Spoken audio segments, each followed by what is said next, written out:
Hi all, ಎಲ್ಲ ಹೇಗಿದ್ದೀರಾ? Welcome back to my YouTube channel. ಎಲ್ಲರೂ ಚೆನ್ನಾಗಿದ್ದೀರಾ ಅಂತ ಅಂದ್ಕೊಂಡು ಇವತ್ತಿನ ವ್ಲಾಗ್ನ ಸ್ಟಾರ್ಟ್ ಮಾಡ್ತಾ ಇದ್ದೀನಿ. ಆ್ಯಂಡ್ ಲಾಸ್ಟ್ ವ್ಲಾಗಲ್ಲಿ ಹೇಳಿದ್ದೆ ನಾನು ತಿರುಪತಿ ಹತ್ರ ಹೋಗಿದ್ದೀನಿ ಅಂತ. ಹಾಗೆ ಸುಮಾರು ದಿನಗಳ ಗ್ಯಾಪ್ ಆದಮೇಲೆ ನಾನು ವಿಡಿಯೋನ ಹಾಕ್ತಾ ಇದ್ದೀನಿ. ಬಿಕಾಸ್ ಕಂಟಿನ್ಯೂಸ್ಲಿ ನಾನು ಹಾಗಾಗಿ ಯಾವುದೇ ರೀತಿಯ ವಿಡಿಯೋಸ್ನ ಪೋಸ್ಟ್ ಮಾಡೋಕ್ಕಾಗಿರಲಿಲ್ಲ. ಜಸ್ಟ್ ರೀಲ್ಸ್ ಮಾತ್ರ ಶೇರ್ ಮಾಡ್ತಾ ಇದ್ದೆ. ಆ್ಯಂಡ್ ತುಂಬ ಜನ ಕೇಳ್ತಾ ಇದ್ರು ಯಾಕೆ ಯಾವ ವ್ಲಾಗ್ಸ್ನೂ ಹಾಕ್ತಾ ಇಲ್ಲ ಅಂತ. ಬಿಕಾಸ್ ನನಗೆ ಎಡಿಟಿಂಗ್ಗೆ ಟೈಮ್ ತುಂಬಾ ಬೇಕಿತ್ತು. ಹಾಗಾಗಿ ಯಾವುದೇ ವ್ಲಾಗ್ಸ್ನ ಹಾಕಿರಲಿಲ್ಲ. ಇನ್ನು ಮುಂದೆ ಡೈಲಿ ವ್ಲಾಗ್ಸ್ನ ಹಾಕ್ತಾ ಇರ್ತೀನಿ. ಅಟ್ಲೀಸ್ಟ್ 2 days ಒನ್ಸ್ ಆದ್ರೂ ಒಂದು ವಿಡಿಯೋನ ಪೋಸ್ಟ್ ಮಾಡಬೇಕು ಅಂತ ಅಂದ್ಕೊಂಡಿದ್ದೀನಿ. ಸ್ನಾನ ಎಲ್ಲ ಮಾಡಿಕೊಂಡು ರೆಡಿ ಆಗಿಬಿಟ್ಟು ಇವಾಗ ದೇವಸ್ಥಾನಕ್ಕೆ ಕಾಲು ಸುಟ್ಟು ಬೊಬ್ಬೆ ಜಸ್ಟ್ 2 minutes ಅಲ್ಲಿಂದ ಇಲ್ಲಿ ವಾಕ್ ಮಾಡ್ಕೊಂಡು ಬರೋದಕ್ಕೆ ಕಾಲೆಲ್ಲ ಸೀದೋಗ್ಬಿಟ್ಟಿದೆ. ಹಂಗೇನೆ ಸಿಕ್ಕಾಪಟ್ಟೆ ಬಿಸಿಲು, ಅಂದರೆ ನೆಲ ಫುಲ್ಲು ಕಾದ್ಬಿಟ್ಟಿದೆ. ಇವಾಗ ಊಟಕ್ಕೆ ಹೋಗ್ಬೇಕು. ಟೈಮ್ ಬಂದು 1:15 ಆಗಿದೆ, 1:15 ಆಗಿದೆ. ಸೊ ಊಟ ಮಾಡಿಕೊಂಡು ಗುಡುಗುಡು ಅಂತ ಹೋಗ್ಬಿಟ್ಟು ದರ್ಶನ ನಿಂತ್ಕೊಂಡ್ಬಿಡೋದೆ. ಟೈಮ್ ಆಗೋಯ್ತು, ಎಷ್ಟು ಬೇಗ ಬಂದ್ರೂ ಲೇಟ್ ಆಗುತ್ತೆ.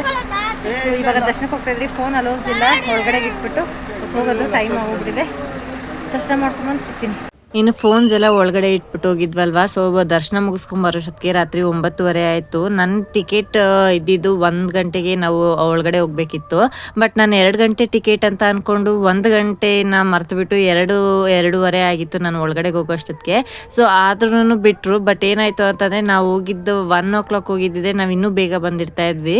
ಬಟ್ 2 ಗಂಟೆಗೆ ಹೋದಾಗ ಅಲ್ಲಿ ಸ್ವಲ್ಪ VIPs ಬಂದಿದ್ರು ಅಂತ ಅಂದ್ಬಿಟ್ಟು ನಮ್ಮನ್ನೆಲ್ಲ ಸ್ವಲ್ಪ ಹೊತ್ತು ಹೋಲ್ಡ್ ಮಾಡಿಸಿದ್ರು. 3 hours ನಾವು ಮುಗಿಸ್ಕೊಳ್ಬೇಕಾಗಿದ್ದದ ದರ್ಶನ 6 hours ಆಯಿತು. ಸಿಕ್ಕಾಪಟ್ಟೆ ನಮ್ಗೆ ಟಯರ್ಡ್ ಆಗೋಗ್ಬಿಟ್ಟಿತ್ತು. ಬಿಕಾಸ್ ಒಳಗಡೆನೇ ನಾವು ಇರಬೇಕಲ್ವ, ಫೋನ್ಸ್ ಇರಲ್ಲ, ಏನೂ ಇಲ್ಲ.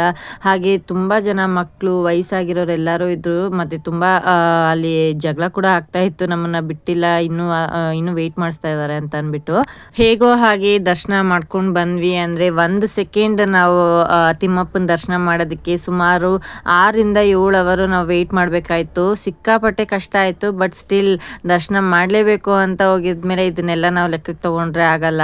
ಇನ್ನು ಇವಾಗ ಸಮ್ಮರ್ ಹಾಲಿಡೇಸ್ ಎಲ್ಲ ಇರೋದ್ರಿಂದ ಎಲ್ಲರೂ ಬುಕ್ ಮಾಡ್ಕೊಂಡ್ಬಿಟ್ಟಿರ್ತಾರೆ. ನಾವು ಏಪ್ರಿಲ್ ಬಿಗಿನಿಂಗಲ್ಲೇ ಹೋದ್ರೂ ಇಷ್ಟೊಂದು ಕ್ರೌಡ್ ಇತ್ತು, ಇಷ್ಟೊಂದು ಲೇಟ್ ಆಯಿತು. ಇನ್ನೇನಾದರೂ ಏಪ್ರಿಲ್ ಎಂಡ್ ಅಥವಾ ಮೇ ಟೈಮಲ್ಲಿ ಹೋದರೆ ಇನ್ನೂ ಜಾಸ್ತಿ ಕ್ರೌಡ್ ಇರುತ್ತೆ. ಫ್ರೀ ದರ್ಶನಕ್ಕೆ ಹೋಗೋರೆಲ್ಲ ಸ್ವಲ್ಪ ನೋಡ್ಕೊಂಡು ಹೋಗಿ. ಹಾಗೆ ಟಿಕೆಟ್ ಬುಕ್ ಮಾಡಿಬಿಟ್ಟಿದ್ರೆ ಆಲ್ರೆಡಿ ಏನೂ ಮಾಡೋಕ್ಕಾಗಲ್ಲ, ಹೋಗಿ ಬರ್ಬೇಕಷ್ಟೇ. ಬಟ್ ತುಂಬಾ ಜನ ಇದ್ರು. ಸುಮಾರು ಜನಕ್ಕೆ ಗೊತ್ತಿಲ್ಲ, 1 ವರ್ಷದ ಒಳಗಡೆ ಇರೋ ಮಕ್ಕಳಿಗೆ ನಿಮಗೆ ಫ್ರೀ ದರ್ಶನ ಇರುತ್ತೆ.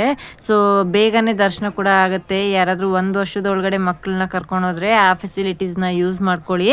ಸುಮಾರು ಜನ ಗೊತ್ತಿಲ್ದಿರ ಎಲ್ಲ ಪಾಪ ಆ ಕ್ರೌಡಲ್ಲಿ, ಆ ರಶಲ್ಲಿ ನಮ್ಮ ಜೊತೆನೇ ಬರ್ತಿದ್ರು. ಅದರಲ್ಲೂ 300 rupees ಟಿಕೆಟ್ ತೊಗೊಂಡೇ ನಮ್ಗೆ ಅಷ್ಟು ಕಷ್ಟ ಆಗಿದೆ. ಇನ್ನು ಫ್ರೀ ದರ್ಶನಕ್ಕೆ ಹೋಗೋರ್ಗಂತೂ 1 ದಿನ ಪೂರ್ತಿ ನೀವು ವೆಯ್ಟ್ ಮಾಡಬೇಕಾಗತ್ತೆ. 24 hours ಆದರೂ ವೆಯ್ಟ್ ಮಾಡಬೇಕಾಗತ್ತೆ. ಸೊ ಹೋಗಿ ಬರೋರೆಲ್ಲ ಸ್ವಲ್ಪ ನೋಡ್ಕೊಂಡು ಹೋಗಿ ಬನ್ನಿ. ಇನ್ನು ನಾವು ದರ್ಶನ ಎಲ್ಲ ಚೆನ್ನಾಗಿ ಮಾಡ್ಕೊಂಡ್ವಿ. ತುಂಬಾ ಚೆನ್ನಾಗಾಯಿತು ದರ್ಶನ ಮಾತ್ರ. ಬಟ್ 1 ಸೆಕೆಂಡಲ್ಲಿ ನೋಡಿದ್ರೂ ಕಣ್ಣು ತುಂಬ ನೋಡ್ಕೊಂಡು ಬಂದಿದ್ದೀವಿ. ಇನ್ನು ಬಿಸಿಲಂತೂ ಹೇಳೋದೇ ಬೇಡ, ಸಿಕ್ಕಾಪಟ್ಟೆ ಬಿಸಿಲಿದೆ. ದರ್ಶನ ಮಾಡ್ಕೊಂಡು ಬಂದ್ವಿ. ಇವತ್ತೇ ಇಷ್ಟು ಲೇಟ್ ಆಗಿದ್ದು. ಫಸ್ಟ್ ಒಂದ್ಸಲ ಹೋಗಿದ್ವಿ, ಬಟ್ ಅದು ಫ್ರೀ ದರ್ಶನದಲ್ಲಿ ಲೇಟ್ ಆಗಿತ್ತು. ಬಟ್ ಇವತ್ತು ಟಿಕೆಟ್ ತಗೊಂಡು ಸಿಕ್ಕಾಪಟ್ಟೆ ಲೇಟ್ ಆಯಿತು. ಎವ್ರಿ ಟೈಮ್ 3 hours ದರ್ಶನ ಆಗೋಗ್ಬಿಡೋದು. ಬಟ್ ಈ ಸಲ ಸುಮಾರು 9 hours, 8 to 9 hours ಟೈಮ್ ತಗೊಳ್ತು. ಅಲ್ಲೆಲ್ಲ ತುಂಬ ಗಲಾಟೆ ಕೂಡ ಮಾಡ್ತಾಯಿದ್ರು, ತುಂಬ ಲೇಟ್ ಆಯಿತು ಅಂತ ಅಂದ್ಬಿಟ್ಟು. ಏನು ಮಾಡೋಕ್ಕಾಗಲ್ಲ. ಒಂದ್ಸಲ ಒಳಗಡೆ ಹೋದ್ಮೇಲೆ ನಾವು ಯಾರು ಕಾಂಟ್ಯಾಕ್ಟ್ ಮಾಡೋಕ್ಕಾಗಲ್ಲ, ಫೋನ್ ಇರಲ್ಲ, ಅಥವಾ ಅಲ್ಲಿ ಕೆಲವೊಬ್ಬರಿಗೆ ಹುಷಾರಿರಲಿಲ್ಲ, ತುಂಬ ಪ್ರಾಬ್ಲಮ್ಸ್, ವಯಸ್ಸಾಗಿರೋರು ಇದ್ರು, ಸಿಕ್ಕಾಪಟ್ಟೆ ಪ್ರಾಬ್ಲಮ್ಸ್ ಆಗ್ತಾಯಿತ್ತು. ಹೇಗೋ ಹಾಗೆ ದರ್ಶನ ಮಾಡ್ಕೊಂಡು ಬಂದ್ಬಿಟ್ವಿ. ಸೊ 2 ಗಂಟೆಗೆ ಒಳಗಡೆಗೆ ಹೋಗಿದ್ದಕ್ಕೆ ನಾವು ಆಚೆ ಬರೋ ಅಷ್ಟೊತ್ತಿಗೆ 9 ಗಂಟೆ ಆಗಿತ್ತು. ಇವಾಗ ಟೈಮು 10:30 ಆಯಿತು. ಸೊ ಇವಾಗ ನಾವು ಹೋಗ್ತಾ ಇದ್ದೀವಿ ಕೆಳಗಡೆಗೆ. ಹೋಗಿ ರೂಮ್ ತಗೊಂಡು ಇವತ್ತು ಸ್ಟೇ ಆಗೋದು. ಸಿಕ್ಕಾಪಟ್ಟೆ ಟಯರ್ಡ್ ಆಗಿದೆ. ಹೆಂಗು ಕಾಲೆಲ್ಲ ಬೊಬ್ಬೆ ಬಂದ್ಬಿಟ್ಟಿದೆ, ಅಷ್ಟು ಬಿಸಿ. ಅದು ಅಷ್ಟೊಂದು ನಾವು ನಡೆದೂ ಇಲ್ಲ, ಒಂದು 5 ಇಂದ 10 ನಿಮಿಷ ನಡೆದಿರ್ಬೋದು ಎಲ್ಲ ಓವರ್ ಆಲ್ ಸೇರಿಸಿ. ಬಟ್ ಅಷ್ಟಕ್ಕೇನೆ ಕಾಲೆಲ್ಲ ಫುಲ್ ಬೊಬ್ಬೆ ಬಂದ್ಬಿಟ್ಟಿತ್ತು. ಇವಾಗ ನಮ್ಮ ಪಾಪ ನನ್ನ ಹಸ್ಬೆಂಡು ಅದರಲ್ಲೇ ಡ್ರೈವ್ ಕೂಡ ಮಾಡ್ತಾ ಇದ್ದಾರೆ. ಸಿಕ್ಕಾಪಟ್ಟೆ ಬಿಸಿಲು ಅಂದರೆ ಸಿಕ್ಕಾಪಟ್ಟೆ ಬಿಸಿಲು. ಅದರಲ್ಲೂ ಆ ತಾರ್ ರೋಡು, ಆ ಕಲ್ಲುಗಳು ತುಂಬ ಸುಡ್ತಾ ಇತ್ತು. ಇವಾಗ ಸ್ವಲ್ಪ ಕೂಲಾಗಿದೆ, ತಣ್ಣಗಿದೆ. ಆಚೆ ಕಡೆನೂ ಅಷ್ಟೇ ಕೂಲಾಗಿದೆ. ಸೊ ರೂಮ್ ತಗೊಳ್ಬೇಕು. ರೂಮ್ ಈ ಸಲ ನಾನು ಆನ್ಲೈನಲ್ಲಿ ಬುಕ್ ಮಾಡೋಕ್ಕೆ ಹೋಗಿಲ್ಲ, ಸ್ವಲ್ಪ ಲೇಟ್ ಆಯಿತು, ಒಂದು 5-10 ಮಿನಿಟ್ಸ್ ಲೇಟ್ ಆಯಿತು. ಅಷ್ಟೊತ್ತಿಗೆ ಕಂಪ್ಲೀಟ್ ಕೋಟಾ ಕವರ್ ಆಗೋಗ್ಬಿಟ್ಟಿತ್ತು. ಸೊ ಹಾಗಾಗಿ ನಾನು ಆನ್ಲೈನಲ್ಲಿ ಬುಕ್ ಮಾಡಲಿಲ್ಲ. ತೊಗೊಂಡಿದ್ರೆ ಚೆನ್ನಾಗಿರ್ತಾ ಇತ್ತು, ರೂಮ್ ಚೆನ್ನಾಗೇ ಇತ್ತು, ತೊಗೊಳ್ಳೋಣ ಅಂತಲೇ ಅಂದ್ಕೊಂಡ್ವಿ, ಬಟ್ ಕೋಟಾ ಬುಕ್ ಆಗೋಗಿತ್ತು. ಹಾಗೆ ಇವಾಗ ನಾವು ಕೆಳಗಡೆಗೆ ಹೋಗ್ಬಿಟ್ಟು ಒಂದು ನಾರ್ಮಲ್ ಅಂದರೆ ಹೋಟೆಲ್ಸಲ್ಲಿ ಅಥವಾ ಲಾಡ್ಜಲ್ಲಿ ರೂಮ್ನ ತೊಗೊಳ್ಬೇಕು. ಪಾಪ ಇವಾಗ ನೋಡಿ ಇಲ್ಲೆಲ್ಲ ಪಕ್ಕದಲ್ಲೆಲ್ಲ ನಡ್ಕೊಂಡು ಬರ್ತಾ ಇದ್ದಾರೆ, ಅಂದರೆ ಸ್ಟೆಪ್ಸ್ ಎಲ್ಲ ಹತ್ತೋದಕ್ಕೆ, ಯಾಕಂದರೆ ಬೆಳಗ್ಗೆ ಹೊತ್ತು ಹತ್ತೋದಕ್ಕಾಗಲ್ವಲ್ಲ ಬಿಸಿಲಲ್ಲಿ. ಸೊ ಹಾಗಾಗಿ ಇವಾಗ ತಣ್ಣಗಿರುತ್ತೆ ಅಂತ ಅಂದ್ಬಿಟ್ಟು ಸಾಕಷ್ಟು ಜನ ಹತ್ತುತ್ತಾ ಇದ್ದಾರೆ. ಸಿಕ್ಕಾಪಟ್ಟೆ ಕ್ರೌಡ್ ಕೂಡ ಇತ್ತು.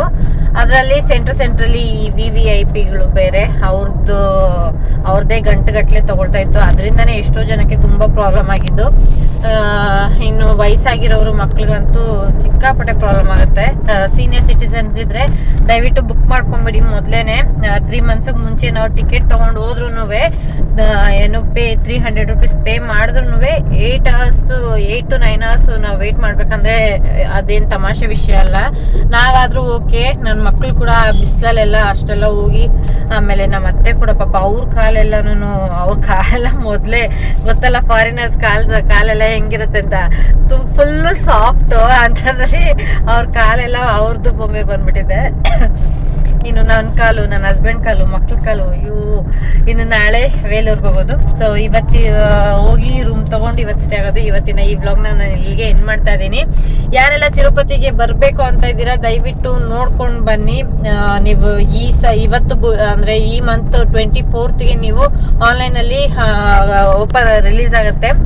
ಸೊ ಈ ಮಂತ್ ಅಂತಂದರೆ ಇದು ಏಪ್ರಿಲ್ 24th ನೀವು ಬುಕ್ ಮಾಡಿಕೊಂಡ್ರೆ ಮೇ, ಜೂನ್, ಜುಲೈಗೆ ನೀವು ಹೋಗ್ಬೋದು. ಸೊ ಜುಲೈಯಲ್ಲಿ ಸ್ವಲ್ಪ ಮಳೆ ಇರುತ್ತೆ, ಅದನ್ನು ಕೂಡ ಸ್ವಲ್ಪ ನೋಡಿಕೊಂಡು ಬನ್ನಿ.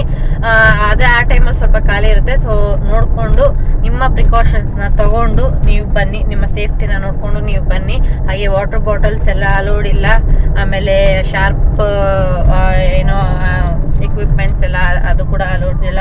ಆಮೇಲೆ ಈ ಮಕ್ಕಳಿಗೆ ಸ್ಪೆಷಲಿ ಈ ಸಣ್ಣ ಪುಟ್ಟ ಸಿಲಿಂಡರ್ ಎಲ್ಲ ತೊಗೊಂಡೋಗಿರ್ತಾರೆ, ಗ್ಯಾಸ್ ಎಲ್ಲ ತೊಗೊಂಡೋಗಿರ್ತಾರೆ ಬೇಬಿ ಫುಡ್ ಮಾಡೋದಕ್ಕೋಸ್ಕರ ಅಂತ, ಅದನ್ನು ಕೂಡ ಅಲೋ ಮಾಡಲ್ಲ. ಆಮೇಲೆ ಸೆಲ್ ಫೋನ್, ಸ್ಮಾರ್ಟ್ ವಾಚ್ ಇಂಥದ್ದು ಯಾವುದು ಅಲೋ ಇರಲ್ಲ.